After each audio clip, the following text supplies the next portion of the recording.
नमस्ते आप सभी को। तो आज हम जानेंगे कि जो प्रोकैरियोट्स होते हैं उनमें रेप्लिकेशन कैसे होती है। ठीक है। प्रोकैरियोट्स में जो रेप्लिकेशन की प्रोसेस होती है उसके बारे में हम जानेंगे। तो हमारे जो प्रोकैरियोट्स में रेप्लिकेशन होता है वो 3 स्टेप में परफॉर्म होता है। पहला होता है इनिशिएशन, दूसरा इलॉन्गेशन और तीसरा टर्मिनेशन होता है। ठीक है। और इसमें जो रेप्लिकेशन होती है बाई डायरेक्शनल रेप्लिकेशन होगी। ठीक है। Replication begin at specific site, एक स्पेसिफिक साइट होती है डीएनए के ऊपर। डीएनए में एक स्पेसिफिक साइट होती है, उसके ऊपर रेप्लिकेशन स्टार्ट होती है, जिसे हम क्या बोलते हैं, ORIC यानी ओरिजिन ऑफ रेप्लिकेशन। ठीक है। There are 2 type of sequence. जो ओरिजिन ऑफ रेप्लिकेशन होता है at ORIC, origin of replication पे 2 टाइप ऑफ सीक्वेंस होते हैं। First there is a 13 base pair sequence. यहाँ पे 13 बेस पेयर सीक्वेंस होता है। ठीक। 13 बेस पेयर सीक्वेंस, और जो रिपीट होता है 3 टाइम्स। और 9 बेस पेयर सीक्वेंस होता है जो रिपीट होता है 4 टाइम्स। ठीक है। जैसे कि हम यहाँ पे देख पा रहे हैं हमारा डीएनए है और इसके ऊपर एक पर्टिकुलर सीक्वेंस है, ये रहा, जिसे हम ORIC बोल रहे हैं। इसे ORIC बोला गया यानी ओरिजिन ऑफ रेप्लिकेशन बोला गया है, ओरिजिन ऑफ रेप्लिकेशन इन इक्वलाई। ठीक है। तो यहाँ पे देख पा रहे हैं हमारे पास 2 सीक्वेंस प्रेजेंट है हमारे ओरिजिन ऑफ रेप्लिकेशन पे। यहाँ पे एक तो 30 सीक्वेंस है जो रिपीट हो रहा है 3 टाइम, और 9 सीक्वेंस है वो रिपीट हो रहा है 4 टाइम, ये रहा। ठीक है। और यहाँ पे ही जो 9 बेस पर सीक्वेंस है, इससे ही हमारा आके डीएनए प्रोटीन यहाँ पे बाइंड करता है। तो इसको क्या बोलेंगे, binding site for DNA protein. DNA protein के लिए क्या है, बाइंडिंग साइट है। ओके। तो आगे देखते हैं। A single ORI in a prokaryote. Single ORI होता है प्रोकैरियोट्स में, जिसे हम मोनोरेप्लिकॉनिक बोलते हैं। ठीक है। जो डीएनए प्रोटीन होता है, डीएनए प्रोटीन क्या करता है, बाइंड करता है 8-9 रिपीट से। जैसा कि हमने बताया डीएनए प्रोटीन जो होता है, डीएनए प्रोटीन को हम इनिशिएटर प्रोटीन भी कहते हैं। ये बाइंड करता है 9 रिपीट से। ड्यू टू दिस बाइंडिंग, इस बाइंडिंग के कारण जो बाइंडिंग हो रही है डीएनए का 9 रिपीट के साथ, तो due to this binding 13 base pair repeat, जो 30 बेस पे रिपीट है जस्ट उसके बगल में वो क्या होता है, मेल्ट होने लगता है जब बाइंडिंग होती है तो। ठीक। DNA protein is ATP dependent, ATP dependent होता है। ठीक है। Due to melting replication bubble is form. जब मेल्टिंग होती है 13 बेस पेयर सीक्वेंस में तो वहाँ पे रेप्लिकेशन बबल फॉर्म होता है। यहाँ पे देख पा रहे हैं हमारा 3 13 बेस पेयर रिपीट है। यहाँ पे 3 13 बेस पेयर रिपीट और 4 9 बेस पेयर रिपीट है। जब 4 9 बेस पेयर रिपीट पे, ये रहा 4 9 बेस पेयर रिपीट, इसके ऊपर जब DNA प्रोटीन आके बाइंड करता है तो कुछ इस टाइप का स्ट्रक्चर आपको देखने को मिलेगा। कुछ इस टाइप का हमारा स्ट्रक्चर बन जाता है। ठीक। और फिर जब ये DNA प्रोटीन बाइंड होता है और तब यहाँ पे आपको देखने को मिलेगा, यहाँ पे एक बबल फॉर्म होता है, इसे हम रेप्लिकेशन बबल बोलेंगे।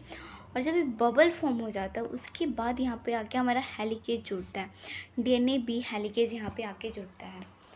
ठीक है। स्ट्रैंड पे जैसे कि आप यहाँ पे देख पा रहे हैं DNA-B हेलिकेज आके जुड़ा हुआ है। यहाँ पे देखिए, यहाँ पे DNA पॉलीमरेज कैन नॉट, जो हमारा DNA पॉलीमरेज है, मैंने ऑल्सो जो प्रोकैरियोट्स में जो DNA पॉलीमरेज जो मतलब रोल होता है DNA पॉलीमरेज का, मैंने एक्सप्लेन कर रखा है इसके पहले वाले वीडियो में। तो अगर आपको वहाँ से समझना है DNA पॉलीमरेज के बारे में मतलब डिटेल में तो आप समझ सकते हो, लेकिन यहाँ पे भी थोड़ा शॉर्ट में हम एक्सप्लेन करेंगे। ठीक है। जो DNA पॉलीमरेज होता है can not start DNA synthesis, यह DNA के सिंथेसिस को स्टार्ट नहीं कर सकता। इसको रिक्वायर होती है शॉर्ट RNA। NAG क्या होता है, एक प्राइमेज होता है। ये क्या करता है, प्राइमेज क्या करता है, एक शॉर्ट RNA प्राइमर बनाता है, और जो थर्ड एंड होता है इस प्राइमर का, उससे is used by DNA polymerase. Third, इस देखो RNA प्राइमर का जो थर्ड एंड होता है इस प्राइमर को यूज करता है DNA polymerase third for new strand initiation. फिर DNA polymerase third new nucleotide की एडिशन करता है। ठीक है। RNA primer must be, RNA primer को रिमूव भी किया जाता है, RNA primer must be removed, इसको रिमूव भी करना होता है एंड रिप्लेस्ड बाय DNA, और उसको रिमूव करके वहाँ पे DNA को ऐड करना होता है। ठीक है। दिस इज डन बाय, यह डन होता है बाय DNA पॉलीमरेज 1। एक कौन करता है, DNA पॉलीमरेज 1 करता है। ठीक। 5 प्राइम 3 प्राइम एक्सोन्यूक्लियस एक्टिविटी के द्वारा एंड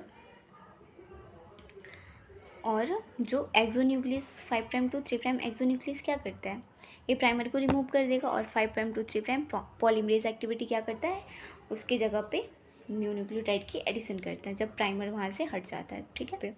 हेलिकेज डीएनए भी जो होता है हेलिकेज होता है, ये ब्रेक करता है हाइड्रोजन बॉन्ड को, ये टीपी का यूज़ करता है, बाउंड करता है सिंगल स्ट्रैंड डीएनए से। डीएनए हेलिकेज के पास पोलैरिटी होती है 5 prime to 3 prime polarity. DNA C load करता है हेलिकेज को, इट मीन्स ये क्या करता है, डीएनए सी हेलिकेज को लेके जाता है डीएनए के स्ट्रैंड पे। तो जैसा कि हमने यहाँ पे देखा, हमारा जो हेलिकेज एंजाइम था डीएनए को सेपरेट कर दिया हाइड्रोजन बॉन्ड को ब्रेक करके। ठीक। तो जब हमारा हाइड्रोजन बॉन्ड ब्रेक हो जाएगा, इस टाइप का कुछ रेप्लिकेशन फॉर्क आपको देखने को मिलेगा। इस टाइप का ये हमारा जो है लीडिंग स्ट्रैंड है और ये हमारा lagging strand. 5 prime to 3 prime जो है ये हमारा प्राइमर है। डीएनए पॉलीमरेज जो होगा न्यूक्लियोटाइड की एडिशन तब करेगा, यहाँ पे न्यूक्लियोटाइड की एडिशन तब करेगा जब इसके पास 3 प्राइम एंड हो। और ये 3 प्राइम एंड कैसे मिलेगा, जब यहाँ पे प्राइमर आके जुड़ेगा। ठीक। आरएनए प्राइमर आके जुड़ेगा। तो जब आरएनए प्राइमर यहाँ पे आके जुड़ता है तो हमें 3 प्राइम एंड मिल जाता है। तो यहाँ पे हमारा डीएनए पॉलीमरेज थर्ड जो होता है यहाँ पे न्यू न्यूक्लियोटाइड की एडिशन करता रहता है। तो लैगिंग स्ट्रैंड में हम यहाँ पे हम प्राइमर ऐड करेंगे। ठीक। यहाँ पे हमारा प्राइमर ऐड होगा तो यहाँ पे हमें 3 हाइड्रोक्सिल एंड मिल गया। ठीक। तो डीएनए पॉलीमरेज यहाँ पे आएगा और न्यू न्यूक्लियोटाइड की एडिशन कर देगा। ठीक। फिर आगे और थोड़ा रेप्लिकेशन थोड़ा मतलब अनवाइंडिंग होगी। तो जैसे यहाँ पे हमने एक आरएनए प्राइमर जोड़ा था, फिर हम अगेन यहाँ पे एक आरएनए प्राइमर जोड़ेंगे और फिर हम यहाँ पे न्यू न्यूक्लियोटाइड की एडिशन करेंगे। यहाँ पे हम कंटिन्यूसली मतलब कर सकते हैं, एक प्राइमर की मदद से हम लीडिंग स्ट्रैंड पे हमारा डीएनए पूरा स्ट्रैंड की सिंथेसिस हो जाएगी। लेकिन यहाँ पे नहीं हो पाएगी, यहाँ पे आप नहीं देख पा रहे, यहाँ पे पूरी स्ट्रैंड की सिंथेसिस नहीं हो पा रही क्योंकि यहाँ पे 5 प्राइम एंड मिल रहा है इस साइड की तरफ। ठीक। हमें 3 प्राइम एंड नहीं मिल रहा है। यहाँ पे पूरा कंटिन्यूसली हम डीएनए के स्ट्रैंड की सिंथेसिस न्यूक्लियोटाइड ऐड नहीं कर सकते और हमारा कंटिन्यूस मैनर में यहाँ पे हमारा न्यूक्लियोटाइड नहीं बन सकता। तो यहाँ पे क्योंकि 3 हाइड्रोक्सिल एंड नहीं है तो हमें यहाँ पे फिर अगेन हमें बार हमें आरएनए प्राइमर की रिक्वायरमेंट हो। हम यहाँ पे फिर एक बार और यहाँ पे आरएनए प्राइमर ऐड करेंगे, फिर एडिशन होगी न्यूक्लियोटाइड की। यहाँ पे हमारा आरएनए प्राइमर बाद में इसको रिमूव कर दिया जाता है, एंजाइम जो डीएनए पॉलीमरेज एंजाइम होते हैं वो रिमूव कर देते हैं जैसे कि हमने आगे पढ़ा था। और यहाँ पे न्यू न्यूक्लियोटाइड की एडिशन होती है। मतलब जब प्राइमर हट जाते हैं यहाँ से तो यहाँ पे न्यू न्यूक्लियोटाइड की एडिशन होती है, इससे गैप फिलिंग एक्टिविटी बोलते हैं। तो यहाँ पे न्यू न्यूक्लियोटाइड की एडिशन होती है, फिर इसके बाद इन्हें ऐड कर दिया जाता है डीएनए लाइगेज एंजाइम की मदद से। तो हमारे डीएनए की सिंथेसिस हो जाती है। बस यही है कि लीडिंग में हमें बस एक ही प्राइमर रिक्वायरमेंट होती है, लैगिंग में हमें कई सारे प्राइमर की रिक्वायरमेंट होती है लैगिंग स्ट्रैंड की सिंथेसिस के लिए। ऐसे हमारा कुछ मतलब डीएनए की सिंथेसिस हो जाती है। यहाँ पे हम 5 प्राइम टू 3 प्राइम हम प्राइमर जोड़ देंगे, लेकिन हमें यहाँ पे टेम्पलेट कहाँ मिल रहा है, हम कहाँ यहाँ पे स्ट्रैंड की सिंथेसिस करेंगे। टेम्पलेट तो होनी चाहिए हमें स्ट्रैंड की कॉम्प्लीमेंट्री स्ट्रैंड बनाने के लिए, तो यहाँ पे हमें कोई टेम्पलेट नहीं मिल रहा है। तो इस वजह से हम यहाँ पे नहीं मतलब यहाँ पे हम प्राइमर को ऐड नहीं कर सकते, इस वजह से हमने यहाँ पे प्राइमर को ऐड किया है। तो आई थिंक आपको समझ आ गया होगा। ये हमारा हेलिकेज जैसे कि हमने बताया यहाँ पे अनवाइंडिंग कर रहा है और ये single strand DNA binding protein आता है और इन्हें सेपरेट करके रखने का काम होता है। मतलब इसका काम होता है कि दोबारा से इन्हें जुड़ने ना दे। जो डीएनए हमारे स्ट्रैंड सेपरेट हुए हैं इन दोनों को मतलब फिर से जुड़ने से ही रोकने का काम करता है SSB protein, single stranded binding DNA binding protein. ये यहाँ पे दे रखा है टर्मिनेशन ऑफ रेप्लिकेशन के बारे में। तो 2 रेप्लिकेशन फॉर्क मूव करते हैं अपोजिट डायरेक्शन में जैसा कि हमें पता है और मीट करते हैं टर्मिनस रीजन ऑफ इक्वलाई, मतलब टर्मिनस रीजन पे ये मीट कर जाते हैं दोनों रेप्लिकेशन फॉर्क। 10 टर्मिनस साइट होता है जिसे टर ए टू टर जे होता है जो अपोजिट होता है ORIC। जैसे ORIC यहाँ पे है तो हमारा जो टर साइट होगा यहाँ पे होगा। ठीक।